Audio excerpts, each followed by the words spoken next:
podcast show for business owners and managers who are passionate about developing people and growing a successful business. And now here's your host, Alistair Booth from the HR Booth. In this episode, I'm going to give an overview following the CIPD conference that Rennie from our marketing department and myself attended last week. It was quite a really good day, actually, and we were fortunate enough to hear some keynote speakers and hear from some other larger businesses in Scotland and the UK just around some of the people practices that they've put into place, and also just to hear some of the challenges that a lot of businesses are facing. So quite a lot to kind of cram in. And I know not everyone can obviously attend conferences such as this. So I thought what we would try and do is kind of break down some of the key elements that Rennie and I took away from the conference and share it with you in this latest podcast. So we'll kind of get stuck in, but it was good to kind of hear from a few of the different kind of larger organisations that were there. So a couple of larger companies that are well known, so AG Bar, who manufacture Iron Brew, Greggs Bakers, that obviously kind of people know, and some other organisations were there kind of sharing experiences around recruitment, employee benefits, and there was kind of some discussions around retention and a little bit of discussion around kind of artificial intelligence, so AI that's here now, and how that is potentially going to impact on the workplace, and then some discussion around what the kind of workplace looks like in the future. So it was quite a lot to kind of discuss. So as I said, what I'm going to do is just kind of break some of that down for you and kind of put a little bit of a kind of slant on it from kind of my own perspective. So what was good to kind of hear was things like organisations doing things such as moments that matter. And in our own organisation, that's something that we do in terms of our team members getting time off for those moments that matter. So that's additional kind of leave that we offer, and it covers things like first day at school, kids' nativity play, might be a busy start or something that's happening at school, a kind of parents event, it might be someone getting married, it might be someone moving house. So whatever the kind of moments that matter to you in our business, what we basically want is it for people not to kind of miss these important events in these moments. So that's something that we offer, and it was good kind of hearing that is something that other kind of larger organisations were talking about. But also one of the things that kind of come up around these moments that matter as well is recognising and valuing like significant moments in our kind of people's journeys.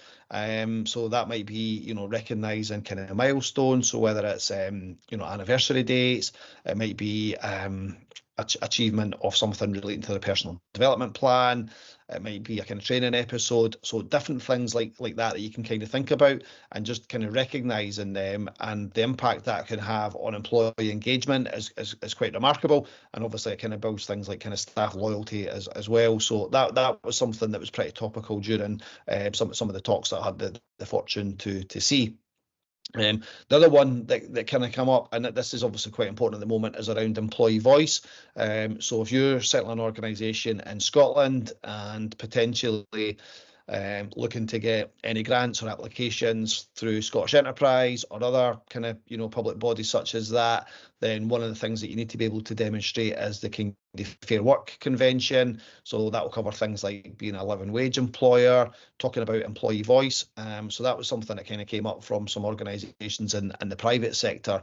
And we do this with quite a lot of our clients, where they've kind of created established employee forums or kind of listening groups and things like that. So employee voice isn't just that kind of platform for employees to share their thoughts, but it's more about organisations kind of demonstrating that they've listened to the feedback and, more importantly, kind of acted on that feedback.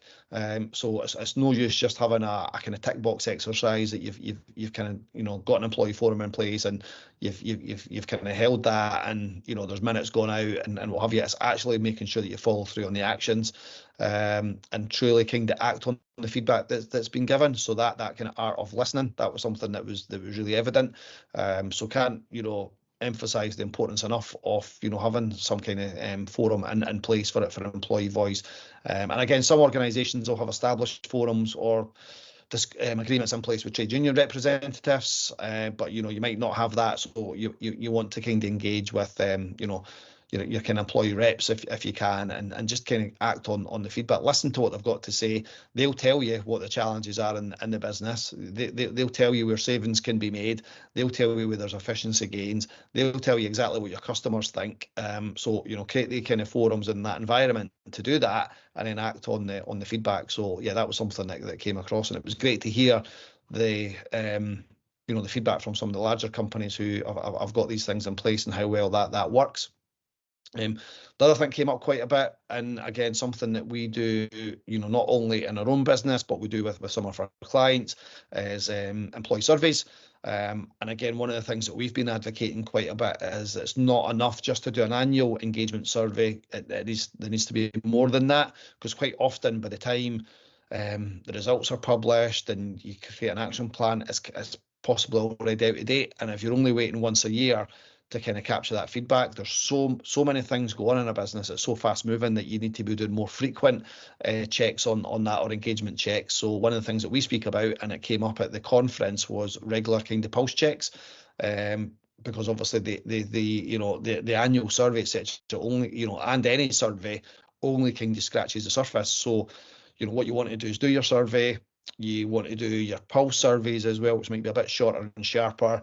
But more importantly, when you create your action plans, you want to kind of delve into that a little bit more and actually seek feedback from people in the business. So, as I said, talking about employee voice, listening is a little bit more than just, active listening is actually about delving in deeper and having that more meaningful and deeper engagement with your teams.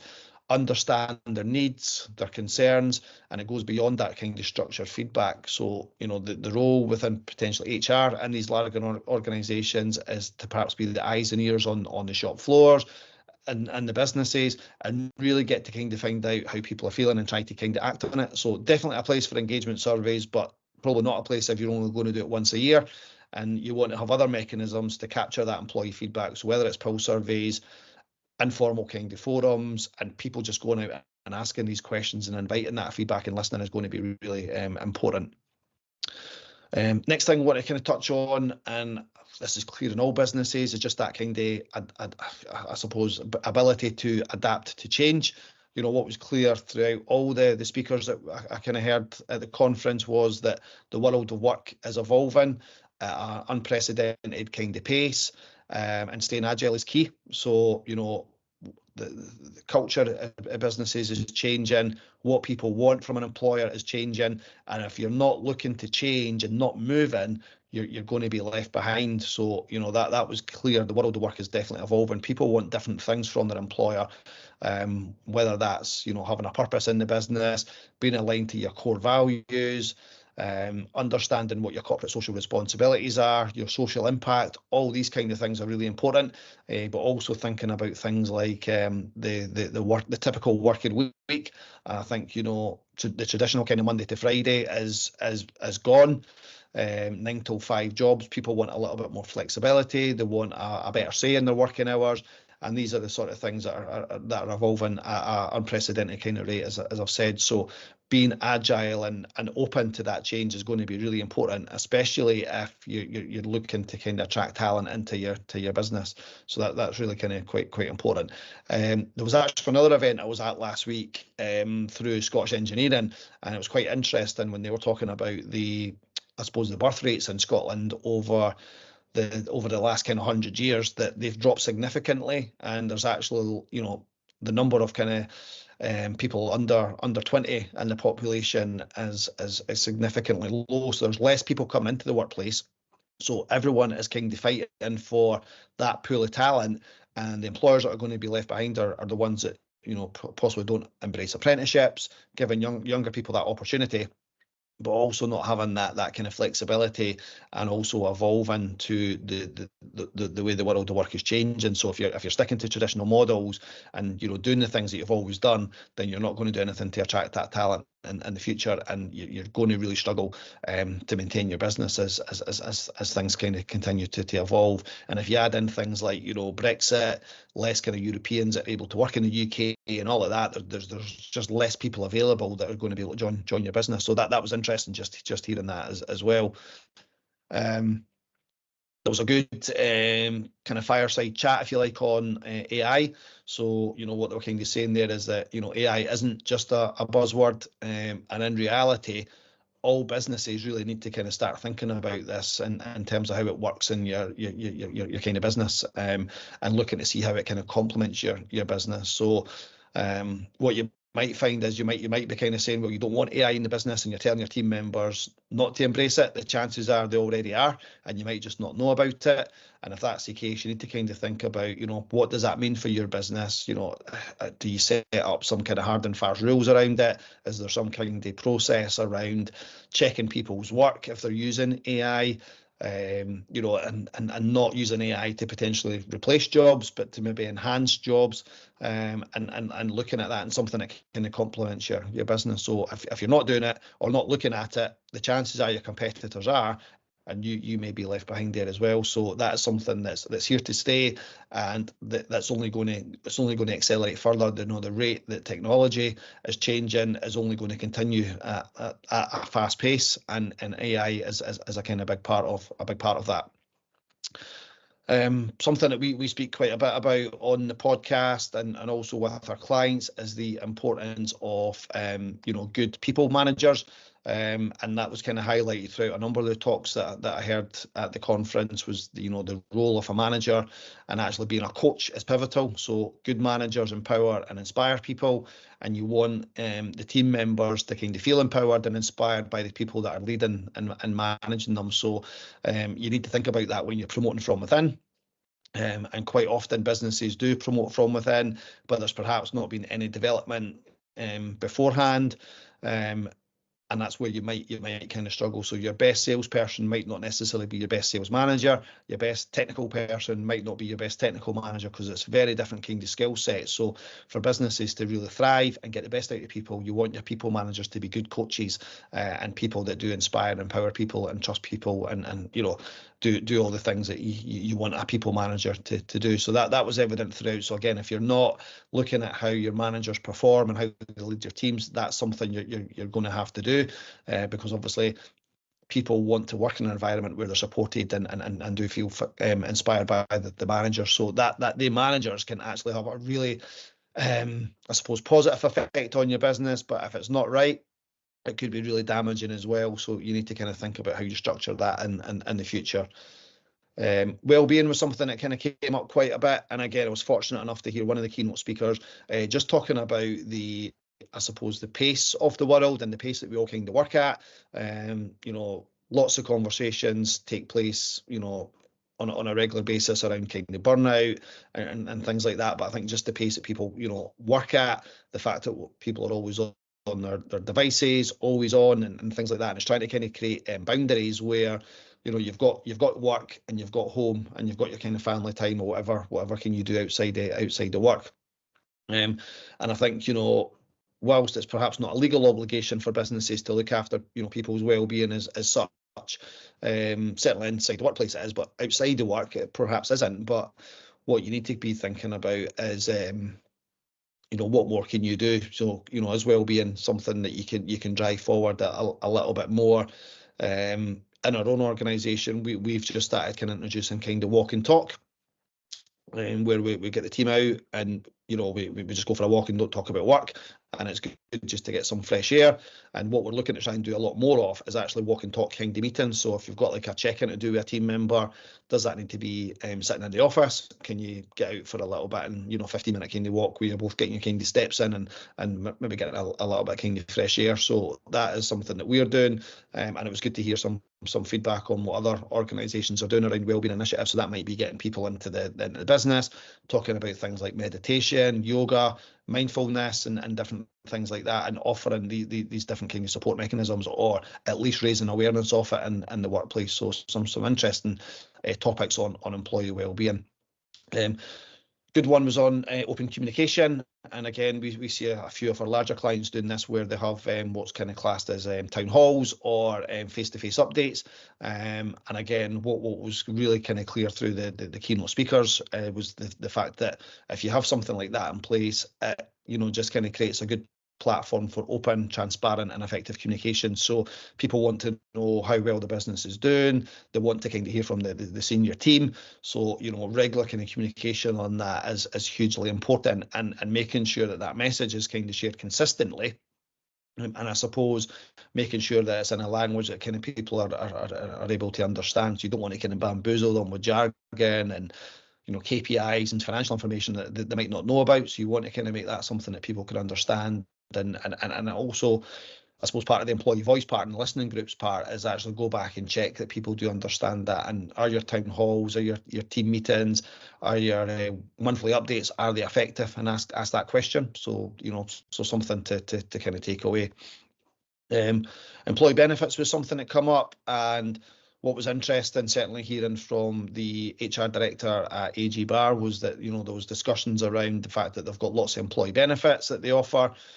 But a lot of the workforce actually don't know much about them, and we see this quite a lot in our manufacturer and engineering clients, where people don't have access to a laptop or a PC, and they offer various kind of benefits with things like additional holidays, might be some flexible benefits, there might be options around vouchers, discount schemes, that type of thing. But a lot of the workforce just don't know about it, because one, they maybe can't remember what was covered at induction or on their offer letter, and there's just a lack of awareness of it. So that was interesting to hear that even a big organisation like AG Bar have the same challenges. So where you have employee benefits, it's important to communicate that as much as you can. So using the systems that are available, the notice boards, using your employee reps as a forum to do that, reminding your managers to remind your team members through one-to-ones, and just try and kind of highlight that as much as you possibly can. But that's a challenge for a lot of organisations. And again, what we see is businesses probably paying quite a lot of money for employee benefits,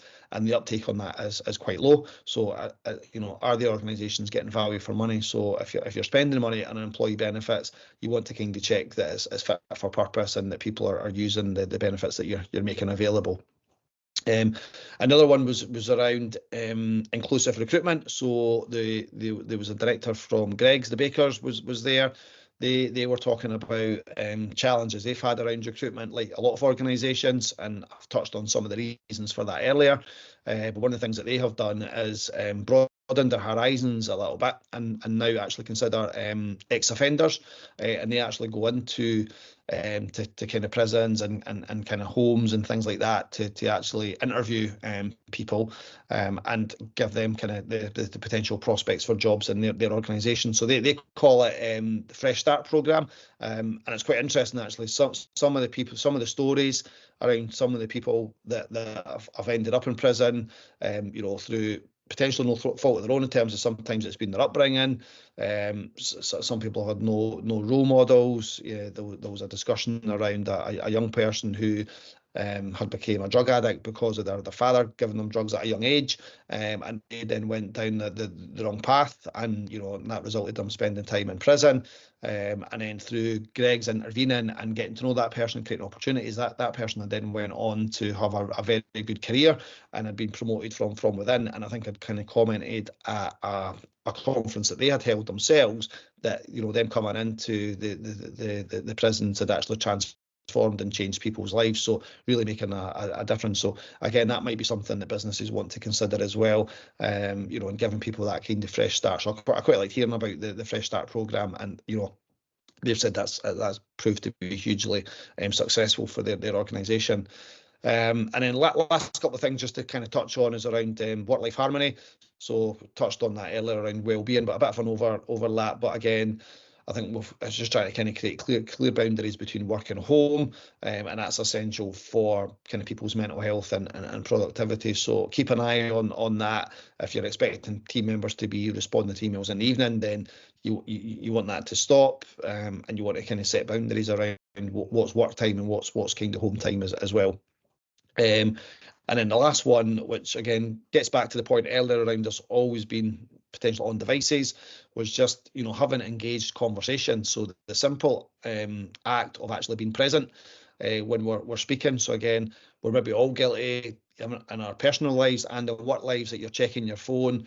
Someone's talking to you, you're maybe looking at your laptop and they've come to ask you a question. Are you really engaged and present in that conversation? So suggestion there was that, you know, when you want to have a one-to-one or a check-in, is put any distractions away, and, you know, that means your phone, put it off, put it away, and actually have a meaningful conversation with the individual and be present in that discussion.